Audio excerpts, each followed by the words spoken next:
L'avocat de Meghan Markle a répondu aux allégations selon lesquelles la duchesse de Sussex aurait maltraité le personnel du palais, affirmant que le terme intimidation pouvait être utilisé très négligemment.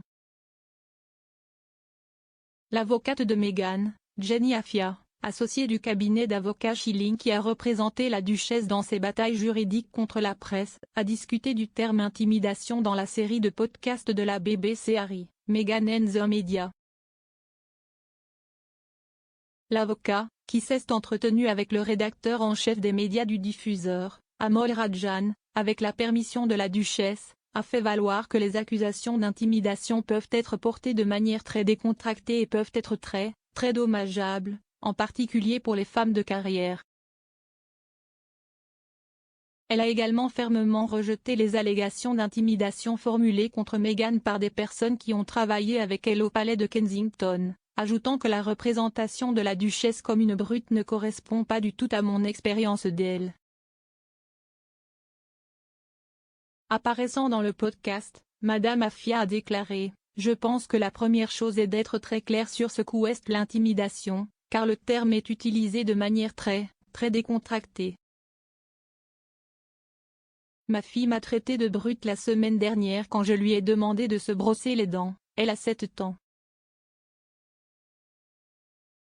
Le terme est donc utilisé très librement et c'est un terme très dommageable comme nous le savons, en particulier je pense pour les femmes de carrière. Ce que l'intimidation signifie réellement, c'est utiliser le pouvoir de manière inappropriée de manière répétée et délibérée pour blesser quelqu'un, physiquement ou émotionnellement. La duchesse de Sussex nie absolument avoir jamais fait cela. La connaissant comme je la connais, je ne peux pas croire qu'elle ferait jamais ça. Je n'étais pas là à l'époque mais cela ne correspond pas du tout à mon expérience d'elle et je l'ai vue à des moments très stressants. Cette histoire est absolument fausse, elle est une brute. Cela dit, elle ne voudrait pas nier les expériences personnelles de qui que ce soit. Les remarques de Madame Afia interviennent alors que Buckingham Palace mène une enquête interne sur les allégations d'intimidation.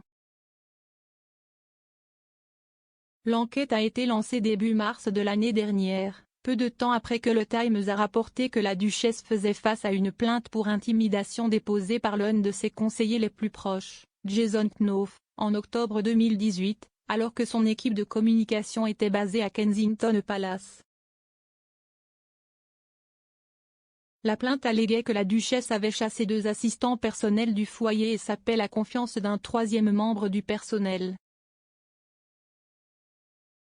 Un porte-parole du duc et de la duchesse de Sussex a fermement nié les allégations d'intimidation à l'époque, les qualifiant de campagne de diffamation calculée basée sur une désinformation trompeuse et préjudiciable. Le rapport du Times a été publié à l'approche de l'interview explosive de Meghan et Harry avec Oprah Winfrey.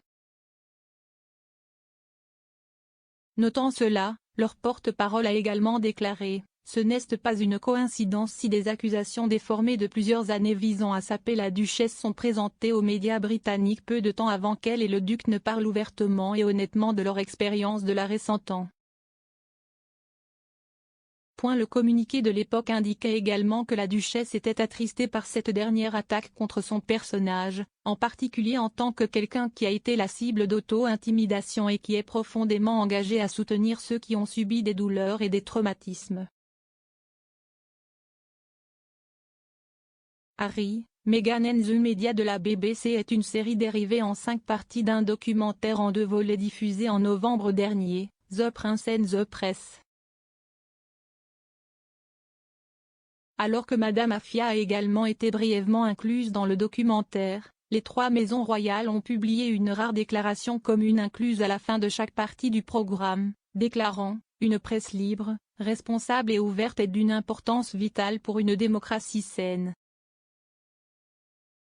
Cependant, trop souvent des allégations exagérées et infondées provenant de sources anonymes sont présentées comme des faits et il est décevant que quiconque, y compris la BBC, leur donne de la crédibilité.